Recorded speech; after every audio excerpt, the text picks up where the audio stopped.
Caitlin Clark ignored as Fever fans back fall-plagued Aliyah Boston in painful loss. Vox did it again. Defying every expectation as an expansion team with no marquee stars and a roster full of self-described sixth women, Golden State just took down another championship contender. First it was the Las Vegas Aces. Now it's Caitlin Clark and the Fever. Indiana might have come in with all the momentum, and on paper, the advantage, but Golden State doesn't care. When they're on their home floor, they never back down. That fearless energy has been their thing all season. They didn't care that the Sparks have the legacy and flash, they beat them twice on their own turf. They didn't blink when it came to facing the Aces and MVP Aya Wilson. They blew them out by 27 on national TV. So, what if Indiana had back-to-back #1 picks? Bucks weren't fazed one bit. After a gritty win over the Sun, the Fever came in hot. They opened the game on fire, closing the first quarter with a 21-12 lead. They kept their foot on the gas through the second, heading into halftime up by 6. When they kicked off the third quarter with a 10-3 run, it looked like they were about to put this one away. Up by 13 with 5 minutes left in the third, fans were feeling good. But that's when it all unraveled.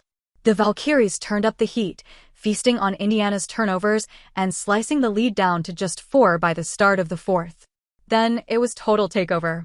Golden State exploded for 33 points in the final quarter, while the Fever could barely keep up. Final score was 88-77, another statement win for the expansion squad. Kayla Thornton led GSV with 16 points and 6 rebounds in 20 minutes of play. Tiffany Hayes, playing her first home game since her return from injury, produced 14 points and 5 assists in 32 minutes off the bench.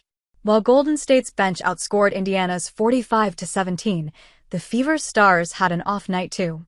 CeCe ended with 11 points on a rough 3 of 14 shooting night and went 0 of 7 from deep. Sure, she added 9 assists and 7 boards, but those 6 turnovers hurt bad. The only real bright spot was Aliyah Boston. She battled through it all, foul trouble, missed calls, and all, to notch a double-double with 17 points and 12 rebounds. And Fever fans noticed. While Clark struggled, the online chatter was full of support for Boston, who fans felt got the short end of the whistle all night. The Aliyah Boston effect fans won't let go unnoticed. One fan even put it plain and simple: Aliyah Boston is the only Fever player acting like she wants to be there. Low energy, no hype, just turnovers and sad vibes. Sure, the Fever were up at halftime, and Clark had her moments with 6 assists and some gritty rebounds despite scoring just 2 points early on.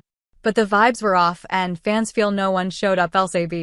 Low energy, no hustle, and the turnovers were again an issue. Indiana coughed up the ball 17 times. 6 of those were just from Clark.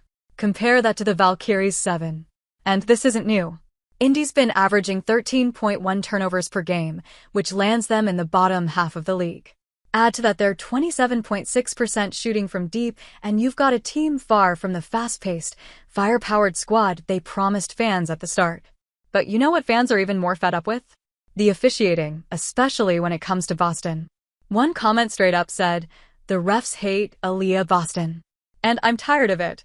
That's been echoing louder and louder. In this game, Boston had to sit midway through the fourth after picking up her 5th foul. Well, it's not the first time. Go all the way back to the opener against Chicago. Clark gets hit with a flagrant one for a hard foul on Angel Reese.